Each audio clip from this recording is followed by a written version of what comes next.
Assalamualaikum warahmatullahi wabarakatuh. Halo sahabat-sahabat, kali ini saya membawakan cerita yang membuat kalian menangis dan gemas mendengarnya. Sebelum mendengarnya silahkan absen dulu para sahabat dari daerah mana saja. Buat yang sudah subscribe semoga rezekinya lancar ya. Hujan turun deras sore itu.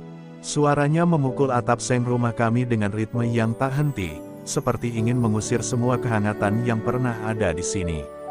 Aku, Raka, duduk di sudut kamar yang sempit, memeluk lutut sambil menatap lantai. Sejak ayah meninggal 2 tahun lalu, rumah ini selalu sepi. Ibu bekerja keras menjahit baju orang, tapi aku tahu, uang yang ia hasilkan selalu saja kurang. Lalu, entah sejak kapan, seorang pria mulai sering datang. Namanya Pak Darman. Tubuhnya tinggi besar, dengan senyum yang terlalu lebar, seperti ingin menutupi sesuatu. Pertama kali ia datang, aku hanya diam di balik pintu kamar, mengintip. Ibu menyuguhkan teh hangat sambil tertawa kecil mendengar leluconnya. Aku belum pernah melihat ibu tertawa seperti itu sejak ayah pergi. Tapi ada sesuatu yang membuat dadaku sesak, tawa itu terasa dipaksakan. Sesekali, mata ibu melirik ke arahku, seolah takut aku salah paham. Aku memang belum mengerti banyak soal orang dewasa, tapi hatiku bisa merasakan, orang itu bukan sekadar tamu biasa. Semakin hari, kedatangannya menjadi rutin. Kadang ia membawa tas berisi sembako, kadang amplop coklat yang diserahkan diam-diam kepada ibu. Aku pernah mendengar suara mereka di dapur saat malam, pelan tapi jelas, saya bisa membantu, asal Bu Ratna mau mempertimbangkan. Kata itu, mempertimbangkan, menggantung di kepalaku, mengganggu tidurku setiap malam. Ibu selalu menghindar jika aku bertanya, hanya bilang, itu urusan orang dewasa, nak. Tapi aku bukan bodoh. Aku tahu, ada sesuatu yang sedang dipertaruhkan. Sore itu, aku pulang sekolah dan mendapati ibu sedang menjahit kebaya putih. Tangannya bergerak cepat, tapi matanya sembab. Untuk siapa, Bu? Tanyaku. Ia terdiam lama sebelum menjawab lirih, untuk ibu sendiri. Kata-kata itu membuatku menelan ludah, tak tahu harus berkata apa. Kebaya putih, bukankah itu untuk pengantin? Saat itu aku merasa seperti berdiri di tepi jurang, tapi belum tahu seberapa dalamnya. Malamnya, aku mendengar suara ketukan di pintu. Pak Darman datang lagi, kali ini membawa sebuah kotak perhiasan. Aku mengintip dari balik pintu kamar, melihat ibu memandang kotak itu dengan mata berair. Ini akan mengubah hidup Bu Ratna dan Raka, katanya. Tapi aku tidak yakin, perubahan itu akan membawa kami ke arah yang benar. Dalam hati, aku ingin berteriak, aku tidak butuh perhiasan. Aku butuh ibu yang dulu. Tapi bibirku terkunci rapat. Di tengah suara hujan yang semakin deras, ibu mengetuk pintu kamarku. Ia duduk di tepi ranjang, memegang tanganku erat. Nak, mungkin dalam waktu dekat, ibu akan menikah lagi. Ini semua demi kita, demi masa depanmu. Matanya berkaca-kaca, dan aku tahu ia sedang berusaha meyakinkan dirinya sendiri, bukan hanya aku. Saat itu, aku merasa langit runtuh. Bagiku, bukan masa depan yang akan datang, tapi kehilangan yang akan tinggal selamanya. Hari pernikahan itu datang lebih cepat dari yang kubayangkan. Pagi-pagi sekali, rumah kami sudah dipenuhi orang. Aroma bunga melati bercampur wangi parfum mahal memenuhi udara, membuatku merasa seperti berada di rumah orang lain. Ibu duduk di depan cermin besar, dirias oleh seorang perempuan yang ramah, tapi aku melihat dari pantulan kaca, mata ibu sembab, seperti habis menangis semalaman. Ia tersenyum ketika melihatku berdiri di ambang pintu, namun senyum itu rapuh, seperti akan runtuh kapan saja. Aku mengenakan kemeja putih yang dipaksa ibu untuk kupakai, meski aku ingin tetap memakai kaos biasa. Nak, tolonglah, ini hari penting, katanya. Aku ingin bertanya, penting untuk siapa?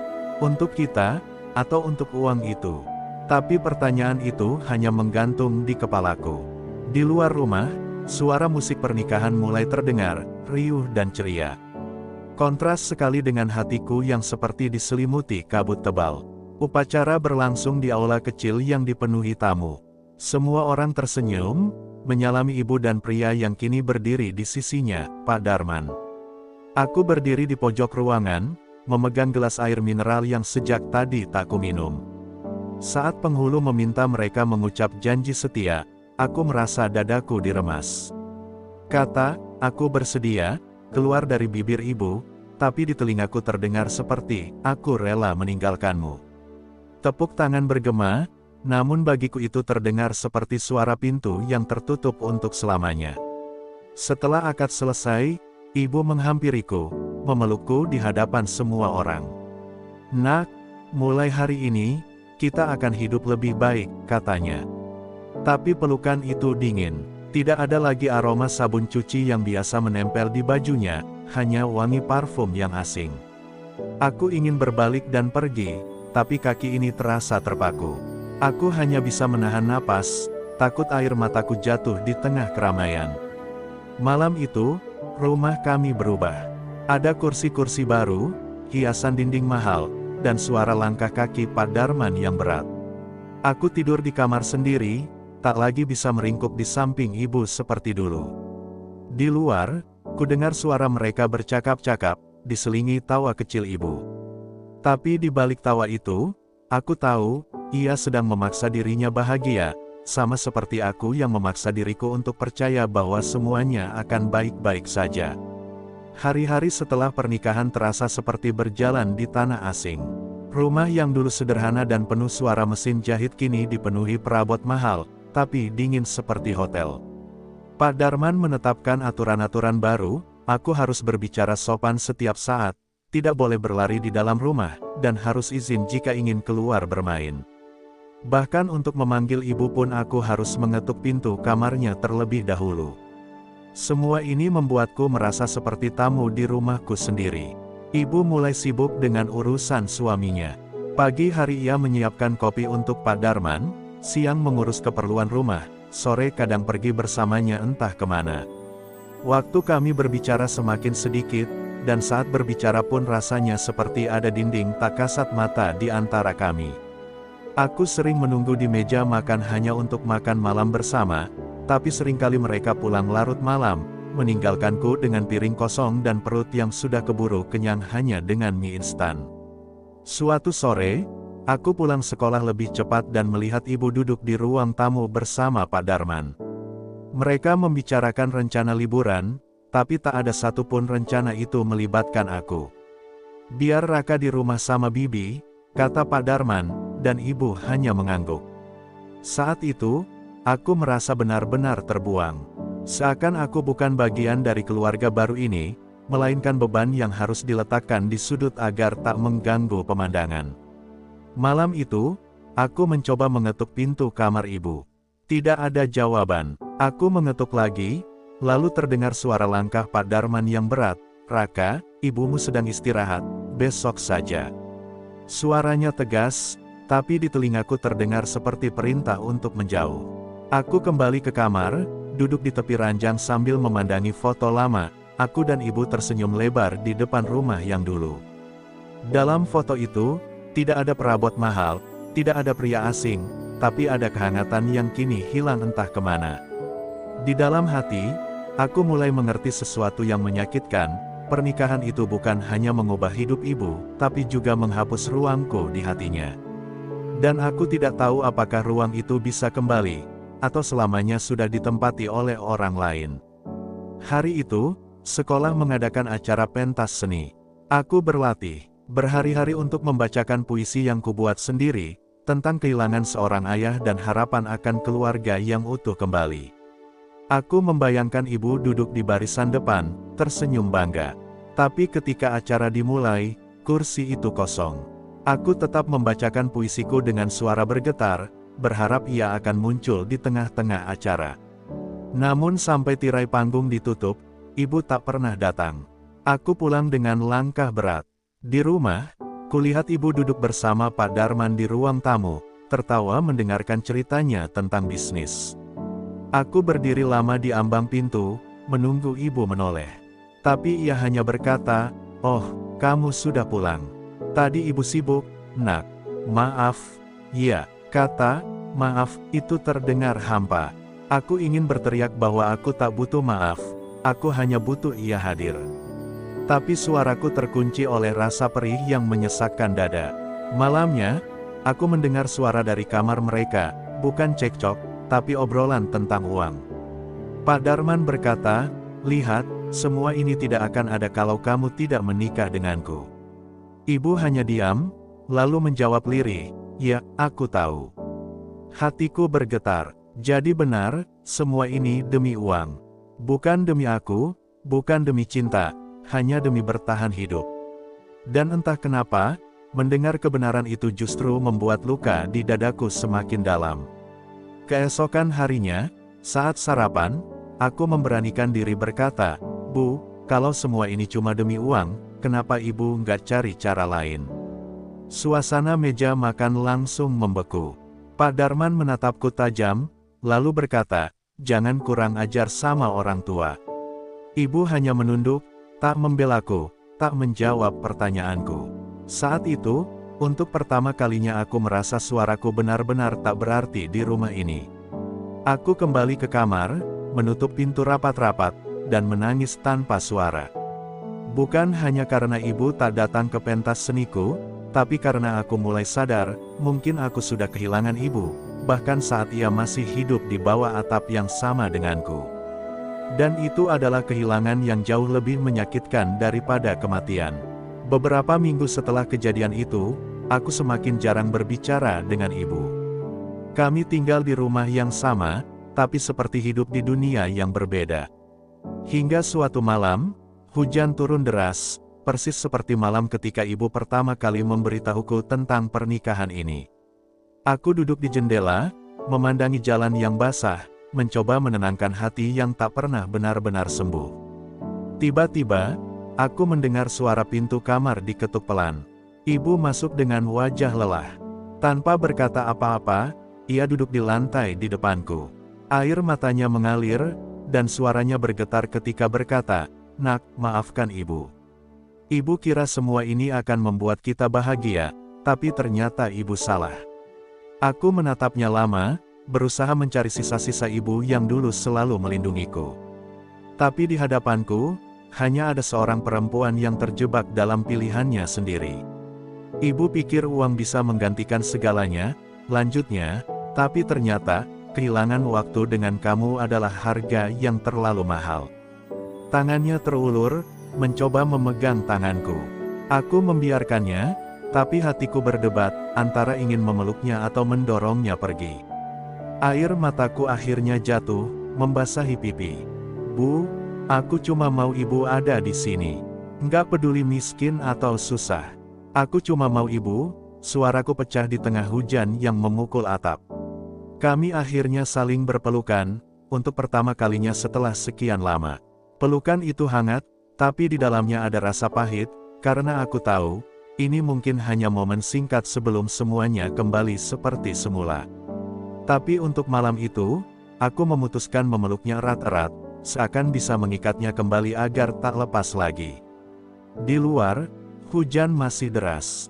Dan aku berharap, sama seperti hujan yang pada akhirnya akan berhenti, mungkin suatu hari luka ini juga akan mereda. Tapi aku tahu, bekasnya akan selalu ada, seperti bau tanah basah yang tetap tertinggal lama setelah hujan reda. Beberapa bulan setelah malam hujan itu, hubungan kami sedikit membaik, tapi jarak tetap ada.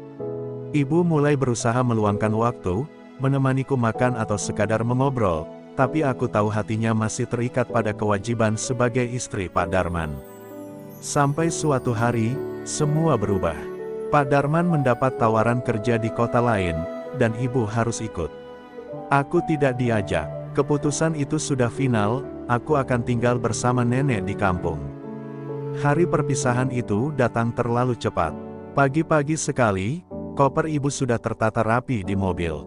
Ia memelukku erat, terlalu erat, seperti mencoba menyampaikan semua kata yang tidak pernah sempat ia ucapkan. "Nak, maafkan ibu. Tolong jaga dirimu. Suatu hari nanti, ibu akan kembali," katanya dengan suara serak. Aku hanya mengangguk, tidak ingin menangis di depannya, meski hatiku retak berkeping-keping. Mobil itu perlahan menjauh, meninggalkan debu di jalanan. Aku berdiri di pinggir pagar, memandangi punggung ibu yang semakin kecil di kejauhan. Saat mobil menghilang di tikungan, aku sadar, ini bukan sekadar perpisahan sementara. Entah mengapa, hatiku berkata bahwa jarak ini akan menjadi dinding yang sulit diruntuhkan. Dan mungkin, aku harus belajar hidup tanpa menunggu pintu rumah diketuk olehnya lagi. Malamnya, aku duduk sendirian di kamar nenek, menatap foto lama. Aku dan ibu tersenyum di depan rumah kecil kami sebelum semua ini terjadi. Foto itu kuselipkan di bawah bantal, berharap setiap kali aku tidur, mimpi akan membawaku kembali ke masa itu. Masa di mana kami miskin tapi bahagia, lapar tapi tetap saling melindungi. Masa di mana ibu adalah milikku sepenuhnya. Dan di dalam hati, aku membuat janji pada diriku sendiri, jika suatu hari aku punya keluarga, aku akan memilih untuk hadir, bukan hanya hidup di bawah atap yang sama, tapi benar-benar ada untuk mereka. Karena aku tahu rasanya, menjadi anak yang melihat ibunya pergi, demi sesuatu yang bahkan tidak bisa menggantikan cinta. Hari-hari di rumah nenek terasa lambat dan sunyi. Tidak ada suara ibu memanggilku untuk sarapan, tidak ada tawa kecilnya saat melihatku pulang sekolah dengan baju penuh lumpur. Setiap malam, aku duduk di meja kecil dekat jendela, menulis surat untuk ibu. Surat-surat itu penuh cerita tentang sekolah, tentang bagaimana aku membantu nenek di kebun, dan tentang betapa aku merindukannya. Tapi entah kenapa, setiap selesai menulis, aku tak pernah benar-benar mengirimkannya. Mungkin aku takut surat itu akan sampai, tapi tidak mendapatkan balasan. Suatu sore, nenek duduk di sampingku. "Kamu rindu ibumu?" "Iya," tanyanya lembut. Aku hanya mengangguk. Nenek menggenggam tanganku erat, matanya berkaca-kaca. Kadang, orang dewasa mengambil keputusan yang mereka pikir benar, tapi tidak sadar itu melukai orang yang mereka sayangi. Kata-kata nenek menusuk hatiku, karena aku tahu itu benar. Ibu tidak pernah bermaksud meninggalkanku, tapi ia juga tak pernah memilih untuk benar-benar tinggal. Bulan demi bulan berlalu, dan aku mulai terbiasa hidup tanpa ibu di sisiku. Aku belajar memasak mie sendiri, membantu nenek menimba air, bahkan mengurus kebun. Tapi setiap kali melihat anak lain pulang sekolah dan disambut oleh ibunya di depan rumah, hatiku kembali sesak. Rasanya seperti melihat bagian dari diriku yang hilang, berjalan di pelukan orang lain. Suatu malam, aku kembali membuka tumpukan surat yang tak pernah kukirim itu. Kertasnya sudah menguning di tepinya, tintanya mulai pudar. Aku membaca ulang satu persatu, dan di setiap kalimatnya, ada jejak tangisan yang dulu mengiringinya. Lalu, di surat terakhir yang kutulis, aku hanya menulis satu kalimat, "Bu, aku tidak marah lagi." Tapi aku juga tidak tahu apakah kita masih bisa kembali seperti dulu. Aku menyelipkan surat itu ke dalam kotak kecil, menguncinya, dan menyimpannya di bawah tempat tidur. Mungkin suatu hari nanti, jika takdir mempertemukan kami lagi, aku akan memberikannya. Tapi untuk sekarang, aku hanya bisa menatap bulan dari jendela, berharap cahaya itu juga sampai ke tempat ibu berada. Dan entah dimanapun ia berada malam ini, aku ingin ia tahu, anaknya masih menunggu, meski tak lagi mengharap. Suatu pagi yang dingin, aku sedang membantu nenek menjemur pakaian ketika suara motor pos berhenti di depan rumah. Seorang petugas menyerahkan sebuah amplop putih dengan tulisan tangan yang langsung membuat jantungku berdebar. Aku mengenali huruf-huruf itu. Untuk Raka, tertulis di depannya. Tanganku gemetar saat membukanya, takut sekaligus berharap. Isinya hanya selembar kertas tipis, namun beratnya terasa seperti memikul seluruh masa lalu. "Nak, maaf ibu belum bisa pulang. Hidup di sini tidak seperti yang ibu bayangkan. Tapi ibu janji, saat semua ini selesai, kita akan bertemu. Tolong jaga dirimu dan dengarkan kata nenek. Ibu sayang kamu." Tidak ada tanda tangan panjang, hanya kata, "Ibu," di akhir. Surat itu singkat, tapi membuat mataku panas. Aku membacanya berulang kali, mencoba mencari celah di antara kata-kata yang mungkin menyimpan lebih banyak cerita. Nenek memandangku lama, lalu menepuk bahuku. Itu tanda dia masih memikirkanmu, katanya. Aku mengangguk, meski di dalam hati aku tahu, memikirkan dan hadir adalah dua hal yang berbeda.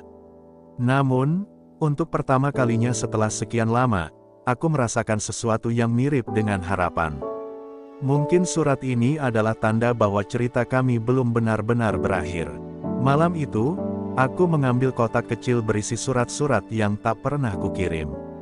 Untuk pertama kalinya, aku menambahkan satu lagi di dalamnya, tapi kali ini berbeda.